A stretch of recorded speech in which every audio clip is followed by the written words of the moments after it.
नमस्कार, मैं डॉक्टर अंकित पारक हूँ। मैं बच्चों के चेस्ट और स्लीप रिलेटेड प्रॉब्लम्स का स्पेशलिस्ट हूँ। आज हम एक बहुत ही कॉमन कंडीशन के बारे में बात करेंगे जो बच्चों में होती है, स्नोरिंग। स्नोरिंग एक साउंड है जो बच्चों के सांस के रास्ते से प्रोड्यूस होता है और ये इस तरह का नॉइज होता है। हमारा जो सांस का रास्ता है वो यहाँ से शुरू होता है और सांस के इस पार्ट से ये स्नोरिंग वाला साउंड प्रोड्यूस होता है। नॉर्मली जब बच्चे सोते हैं तो सांस के रास्ते में इनफ स्पेस होती है और वो आराम से सांस ले सकते हैं।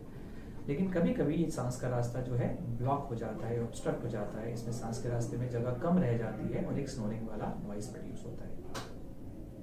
अप्रोक्सीमेटली 10% ऑफ टोटल चिल्ड्रन जो है उसमें स्नोरिंग की प्रॉब्लम होती है। नाउ यूजुअली ये जो प्रॉब्लम है ये वरिसम नहीं होती है, इसमें बहुत चिंता वाली बात नहीं होती है। लेकिन 1% या जो हमारे 10 बच्चे हैं जिनको स्नोरिंग होगी उसमें से एक बच्चा ऐसा होगा जिसमें ये कंडीशन में ज्यादा आगे प्रॉब्लम होगी, जिसको हम स्लीप एपनिया कहते हैं। स्लीप एपनिया में क्या होता है कि ये जो सांस का रास्ता है वो और भी ज्यादा ऑब्स्ट्रक्ट हो जाता है, तो उसमें जगह और भी नैरो हो जाती है, बच्चे को सांस लेने में दिक्कत होती है और उस वक्त हमारे कार्बन डाइऑक्साइड जो हमारी वेस्ट गैस है उसके लेवल्स बढ़ सकते हैं, ऑक्सीजन के लेवल्स कम हो सकते हैं और इन्हीं सारी प्रॉब्लम्स के साथ काफ़ी सारी डिस्टर्बेंसेस हो सकती हैं। तो स्लीप एपनिया के और क्या सिम्टम्स हैं जिसके बारे में हमें देखना चाहिए।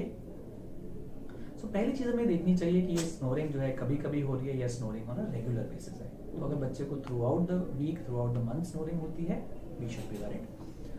क्या ये खाली नॉर्मल स्नोर है या साथ में इसमें कुछ इस तरह की परेशानी भी है?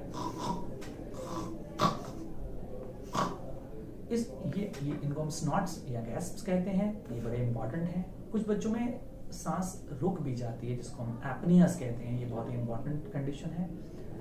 बच्चा अगर अबनॉर्मल पोस्चर्स में सोता है, जैसे हमेशा उल्टा सोता है या ऐसे हाइपर एक्सटेंड होकर सोता है या बच्चा बैठ के सोता है, बच्चे को यूरिन की समस्या रहती है जब बच्चा सो जाता है, बच्चा डे में ज़्यादा स्लीपी रहता है या उसके जो स्कूल के परफॉर्मेंस ग्रेड्स हैं वो कम हो रहे हैं।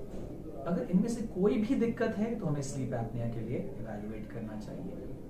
हम ये कैसे बताते हैं कि बच्चे को स्लीप एपनिया है?